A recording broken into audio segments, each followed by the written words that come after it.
Bonjour à tous, c'est Romain, vous êtes sur Job Teaser et vous regardez The Big Talk. Aujourd'hui, je reçois Aude. Elle est partenaire de la practice Financial Services, services financiers en français, chez Bain. Et elle vient nous présenter, nous décrypter son secteur d'expertise, le conseil en finance. Bonjour Aude. Bonjour Romain. Comment ça va ? Ça va bien et toi ? Ça va très très bien. Je suis ravi de t'accueillir et je suis ravi que tu viennes nous apporter ton expertise. Mais dis-moi Aude, j'ai dit que tu étais partenaire. Juste en introduction, en 2 mots, c'est quoi un partenaire ? Voilà, un partenaire. Un partenaire dans les cabinets de conseil, c'est quelqu'un d'assez expérimenté, qui a déjà fait du conseil pendant pas mal d'années, qui a aidé à servir des clients, à développer l'entreprise, et qui, à un moment, est coopté en fait, par les autres partenaires, comme étant jugé apte à aider à développer la stratégie du cabinet. Ok, ça marche. C'est un système de cooptation. En fait, donc tu es à la fois sur la partie stratégique et à la fois sur la partie opérationnelle, puisque tu conseilles les clients au quotidien. Parfait. Moi, j'aimerais savoir comment est-ce que tu pitcherais le secteur du conseil ?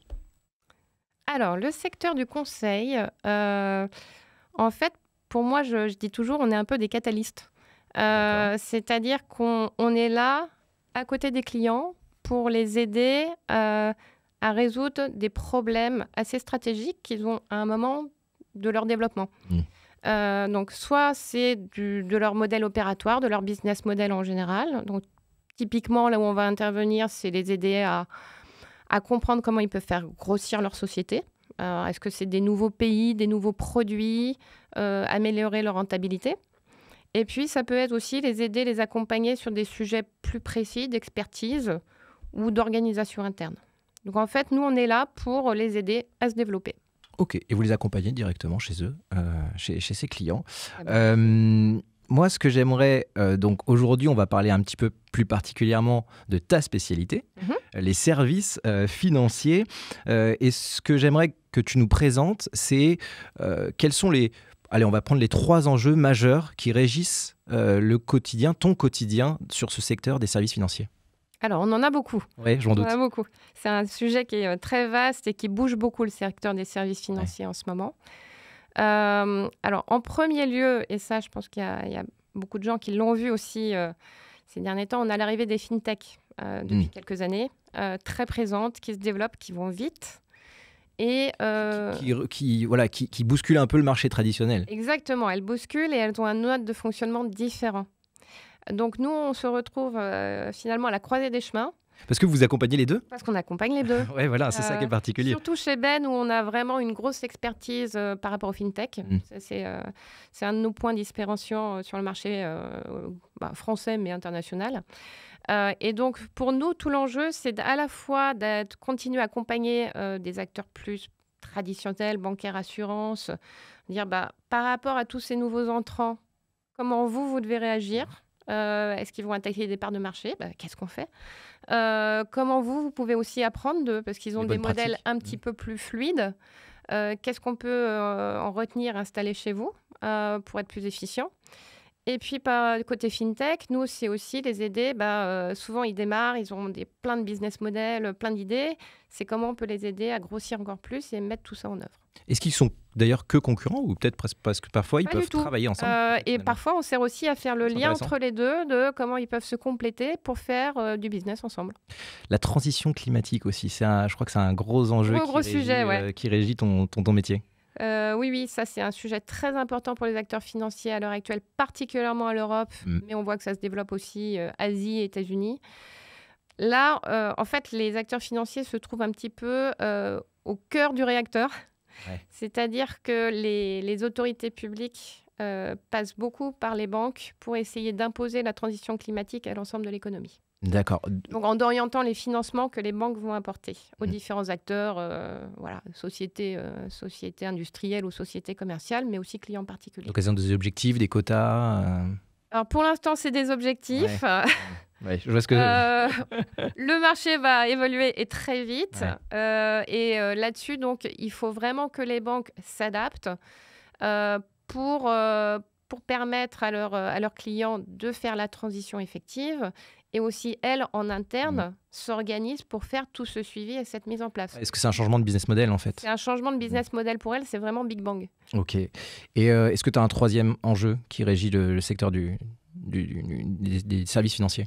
Services financiers, oui, c'est plus tout ce qui est l'arrivée, données, machine learning, toutes ces Ok, capacités d'analyse ça marche. qui viennent révolutionner la façon dont les acteurs financiers travaillent. Parce que c'est vrai que si je prends un exemple, maintenant une banque ou un assureur, pour développer ses nouveaux produits, elle peut recueillir beaucoup plus de données sur qu'est-ce que les clients achètent, qu'est-ce qui les intéresse, leur mode de consommation. Et donc ces données, elles mettent en place des moyens de les récupérer et de développer des produits sur cette base d'informations. Donc là aussi, en fait, c'est des techniques très nouvelles, très performantes, qui viennent s'insérer dans un monde qui fonctionnait différemment jusqu'à présent. Donc c'est beaucoup de changements dans les services financiers, ouais. Est-ce que tu sens aussi sur ce secteur du conseil, parce qu'il y a énormément de formations et je crois comprendre que les clients sont de plus en plus experts aussi sur leur domaine. Est-ce que c'est quelque chose qui interagit, toi, dans ta relation avec tes Oui, clients? forcément, puisque effectivement, on a beaucoup plus de clients qui s'informent, qui se tiennent au courant des sujets. Notamment sur la France, je dois dire aussi, où nos clients sont en général très, très, très, très bons en termes de qualité d'expertise. Et donc, nous, c'est un challenge parce qu'il faut qu'on se maintienne. Et puis, comme on est là en force de proposition, il faut qu'on soit capable non seulement de comprendre leurs enjeux de façon beaucoup plus détaillée, mais aussi de leur dire, attendez, il y a d'autres façons de faire, discutons-en. Donc, oui, pour nous, c'est bien. Ça nous oblige à nous maintenir à flot. Alors, on entend beaucoup de choses, on entend beaucoup de clichés, beaucoup de on-dit sur le secteur du conseil au sens large. Tu nous expliqueras peut-être s'il y a des clichés également sur le secteur des services financiers. Quels sont, toi, les trois grands on-dit, les trois grands clichés que tu entends vraiment sur ce secteur-là?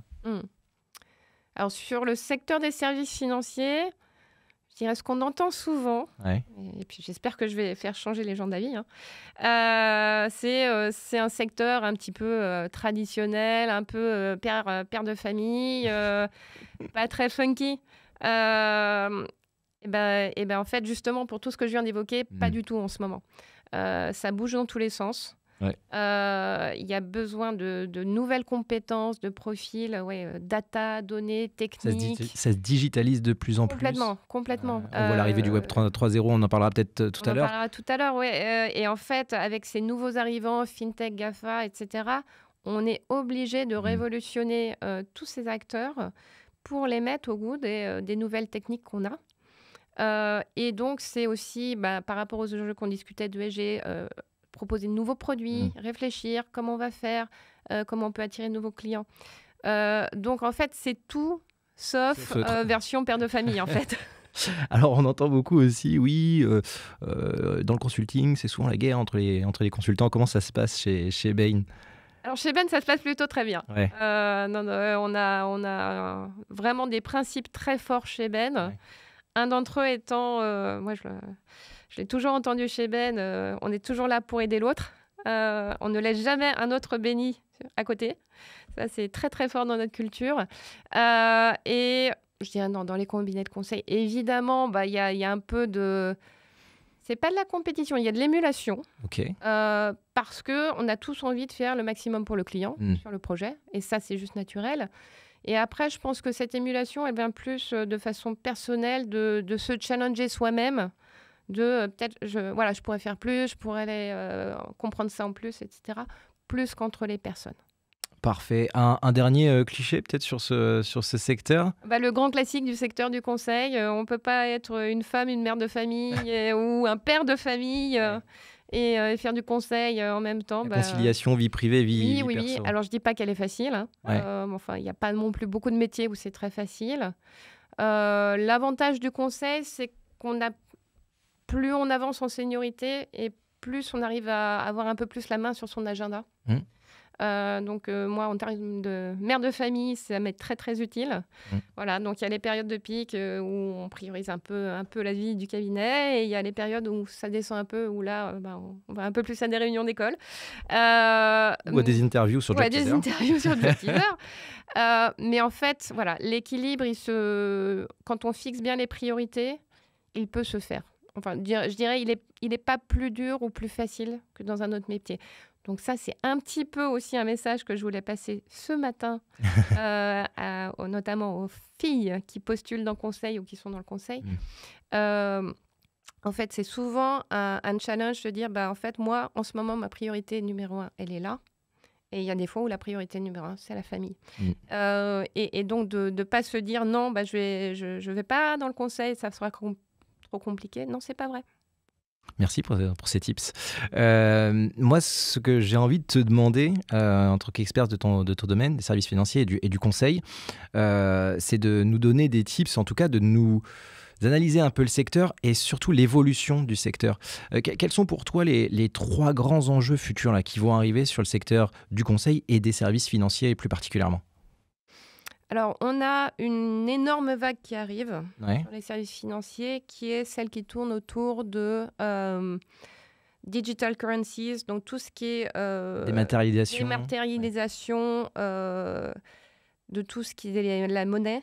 Donc, ça inclut les cryptos, mais pas que. Les cryptos sont plus anecdotiques, finalement, là-dedans. Mais tout ce qui est, en fait, ce qu'on appelle la tokenisation, qui est, en fait, de repackager les actifs sous une forme monétaire plus liquide et de recréer, finalement, ces devises virtuelles, entre guillemets, et là, qui vont vraiment révolutionner le mode de fonctionnement des institutions et les échanges entre les différents acteurs. Et donc, ça, c'est des techniques qui évoluent très, très vite. Et sur lesquels en fait, tous les différents acteurs doivent se mettre à la page de comment on va les utiliser dans le futur par rapport à notre écosystème de partenaires, mais aussi de clients, y compris clients particuliers. Ok. Donc ça, c'est vraiment un énorme enjeu sur les 5-10 prochaines années et qui vont faire aussi appel à des compétences qu'on n'a pas encore forcément, en fait. C'est tout ce qu'on disait, Web3, blockchain, etc. Ça émerge, mais on n'en a franchement pas encore assez par rapport à la demande qu'il va y avoir. Je vois ce que tu veux dire. Il y a aussi, on en parlait tout à l'heure, l'arrivée de nouveaux acteurs. Et ces fameux GAFAN. Ouais, les GAFA qui sont là derrière déjà depuis un certain temps, mais qui continuent finalement leur poussée. Et qui sont là pour titiller les acteurs traditionnels et puis qui les forcent aussi à se renouveler. Et qui sont assez créatifs dans leur... comme ils ne viennent pas du tout d'un environnement financier, mais beaucoup plus proche du client, très rapide, flexible, etc.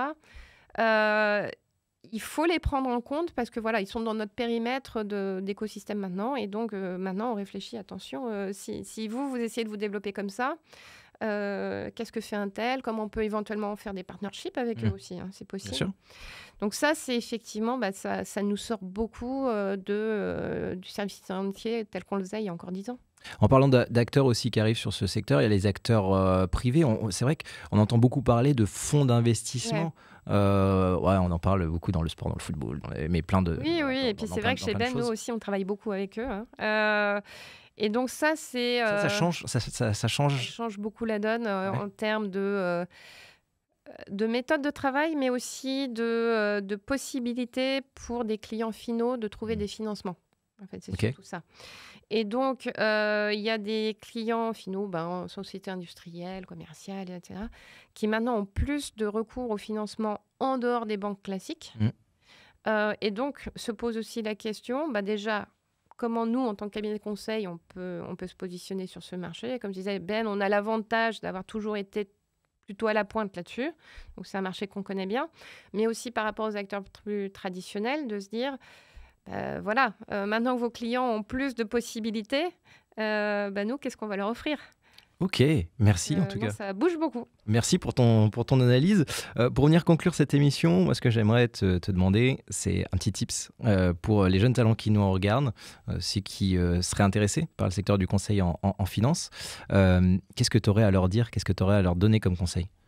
Je dirais c'est déjà de bien se renseigner sur tout l'éventail des métiers qu'il y a derrière. Parce que c'est vrai que On parlait du secteur traditionnel, il y a des plein de secteurs choses en fintech, fait dans les c'est bien, services mais financiers. il y a plein de choses. C'est très très varié des différents acteurs aux compétences souhaitées. Voilà. Ouais. Du très data analytics au beaucoup plus commercial.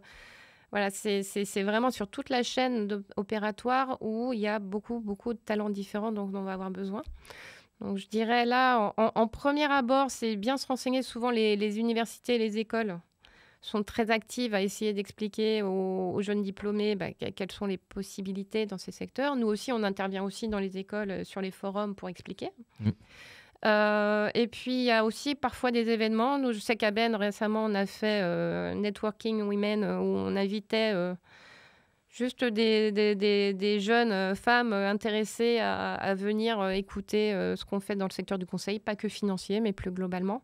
Donc, ne pas hésiter aussi à se renseigner par rapport aux différents cabinets si c'est un élément qui intéresse, de dire est-ce qu'il y a un événement où je peux aller. Ouais. Je sens que tu avais envie de passer un message aux femmes qui hésiteraient à Oui, postuler c'est dans le important conseil. pour nous parce que c'est un vrai pool de talents aussi, Bien sûr, évidemment. de même façon que les consultants garçons, et qui souvent sont un peu découragés par ce qu'on entend, par ces clichés qu'on évoquait. Alors que voilà, nous aussi, on souhaite avoir ces opinions un petit peu plus diverses. Et je sais que moi, chez Ben, l'avantage qu'on a, c'est qu'on a un assez bon équilibre homme-femme, à peu près tous les niveaux. Et honnêtement, ça change beaucoup la donne dans les conversations entre nous, avec les clients. Donc, voilà, nous, on essaye aussi de répliquer ça à tous les niveaux, y compris chez les juniors. Merci beaucoup, Aude. Merci pour ta belle analyse de ce secteur Merci du beaucoup pour conseil l'invitation. en finance. Merci à vous tous de nous avoir suivis. J'espère que ça vous aura donné envie d'en savoir plus sur ce secteur. N'hésitez pas, comme le disait Aude tout à l'heure, à aller vous renseigner, à aller rencontrer Bain sur les forums écoles sur lesquels ils sont présents. Quant à nous, on se retrouve très bientôt pour un nouveau numéro de The Big Talk, évidemment, sur Job Teaser. Bye bye.